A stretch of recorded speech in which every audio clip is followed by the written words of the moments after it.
Hello, welcome to my channel where I would like to explore the topic of complexity and how we can better deal with it. I hope you're doing well. In my last post, I talked about the need to have knowledge to better deal with complex situations and contexts. This is actually quite a banal demand, but in the age of only Googling, I guess it is quite justified. So, yes, we need knowledge, but which one? If it goes around the pure definition, then Wikipedia designates e.g. knowledge as facts or circumstances whose validity one is sure. Who is one now? We suspect, however, that this is far from the end of the explanation of the term knowledge as such.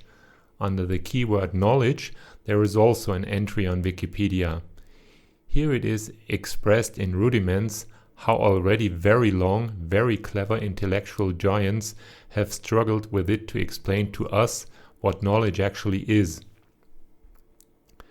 They have come across various relevant aspects from which I have picked out a few which I consider significant for our topic. 1. The present facts are filtered by the biological perception apparatus and reach our consciousness interpreted. In this respect, our perception of reality seems to be rather an unproven, unverified model. 2. Individual facts can be considered as certain knowledge only relative to others. However, the question of the final justification can always be asked. That means, what was considered as right before has only so long meaning until somebody finds out something new which lifts the old knowledge from the hinges. Knowledge is therefore fleeting. Some go even so far that they say that knowledge possesses validity only as long as it asserts itself in the social context or possesses the evolutionary suitability.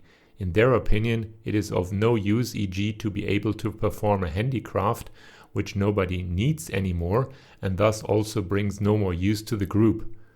An obviously very pragmatic approach. 4. Knowledge is to be distinguished from terms like conviction, faith, and general opinion clearly. Philosophy assumes here, and I find this very significant, that a true, justified opinion is not sufficient for knowledge.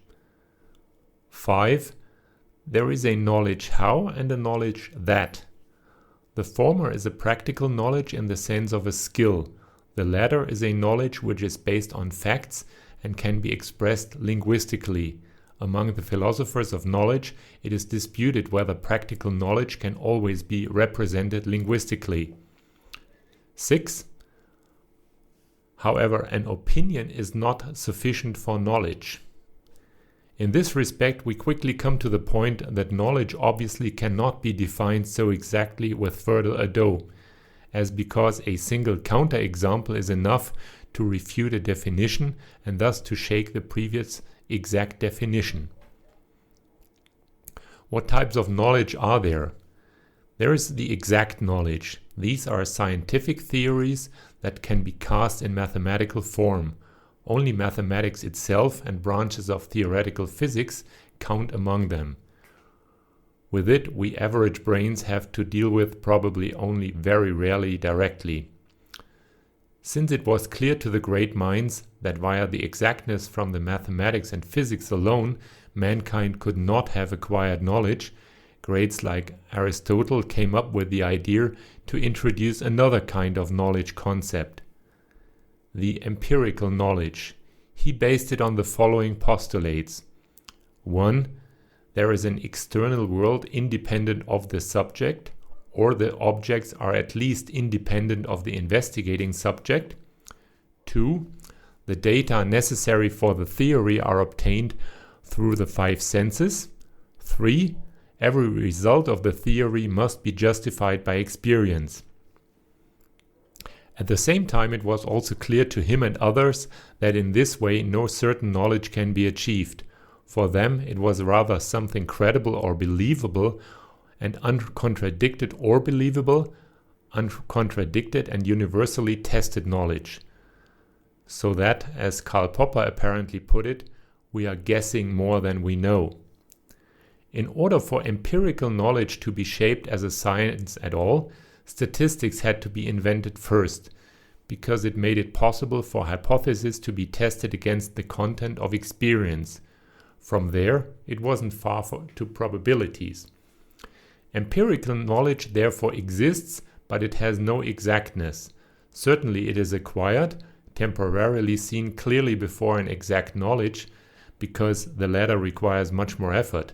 The language of mathematics and physics must be learned after all. Empirical knowledge should be considered as what we are most capable of acquiring, if we want it, in the most favorable case in connection with the discipline of skepticism, which is willing to question everything again. Interesting is furthermore the concept of explicit and implicit knowledge. Explicit knowledge contents are those which a subject, i.e. you or me, for example, consciously possesses and which we may also be able to express linguistically. Implicit contents, on the other hand, are characterized by the fact that they are not available in such a way. This makes it quite tricky because we obviously know quite a lot in a given situation, but can't express why it works. We have already encountered this with the knowledge how, but there seems to be this connection also with the knowledge that. Is this the famous seventh sense? An exciting question. Then there are different types of knowledge. Basically there are two. A, the procedural knowledge. It is related to action processes and often resists a linguistic formulation. B, the declarative knowledge. Contents refer to facts and can be described linguistically in the form of propositional sentences. Again and again it is noticeable that there is knowledge which obviously cannot be described, but which there is nevertheless. And that there is knowledge which we acquire by means of experience, but which lacks mathematical exactness, and therefore, strictly speaking, cannot be considered as knowledge, but possibly as accumulation of high probabilities. The aspect of the social character of knowledge is also interesting. On the one hand, knowledge is always considered in relation to the individual. On the other hand, however, we also know that knowledge as such is created, conveyed and verified in social contexts. In other words, we acquire our knowledge in social interaction, but only the individual is considered. This brings us to the question of the role played by research organizations, the recognition of scientific authorities, legal procedures, and the formation of opinion in the press. And thus, in particular, their structural independence. After all, if they are the ones who are instrumental in conveying knowledge to us as justified or reliable, true opinions, then the independence of these should be the primary goal. Are they really? It is true that we know that progress in science is best ensured by diversely designed approaches, working with different interests and methodological beliefs. On the other hand, however, this probably finds its limit at the economic, political, ideological end, i.e. presumably one cannot afford everything or does not want it at all. Which factors actually lead to the acceptance of opinions as knowledge?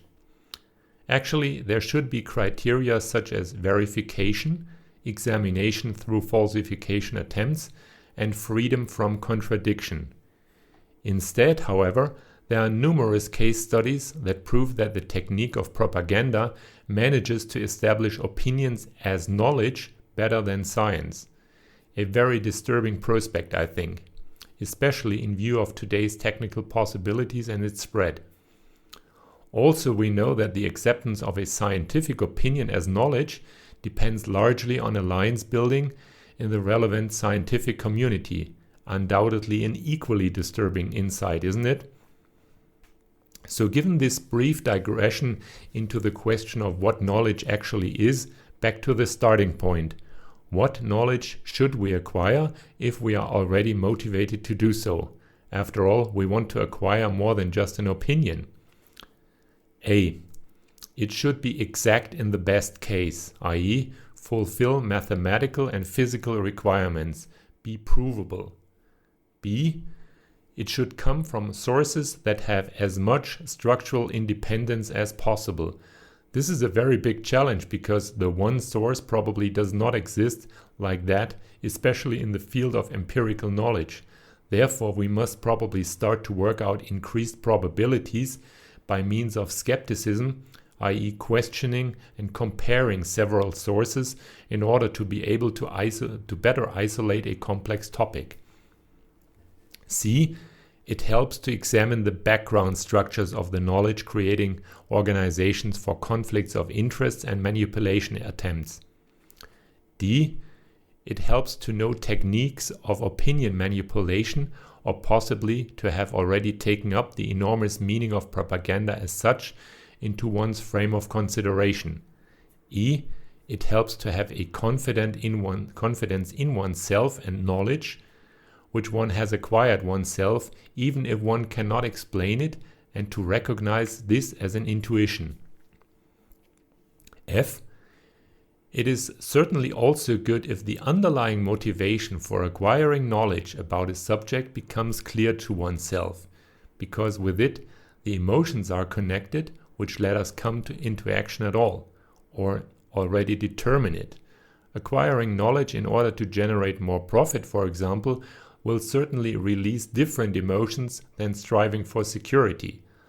The latter an aspect which is exploited often again shamelessly after every quantity of fear was produced beforehand. The aspect of knowledge of the own emotional starting position is probably the most important if I decide to want to acquire knowledge, because on the one hand, the confidence in the knowledge providing institutions depends on it, as well as on the other hand, the question of how strongly I allow my own empirical knowledge in form of a healthy skepticism.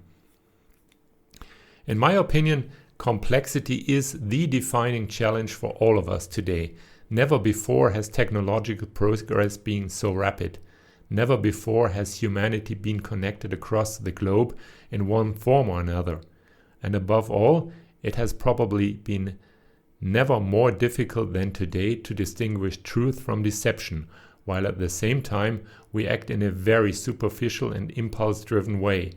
Therefore, it is essential that we explore this topic in its theoretical components, but also especially in its aspects that address our inner being. Acquiring knowledge does not mean to simply process what is presented to us, but to make a purposeful selection, to question and above all, to include one's own experience in the sense of a self-awareness. This understands intuition as stored, consciously acquired experiential knowledge, which is all the better the more careful the initial training was.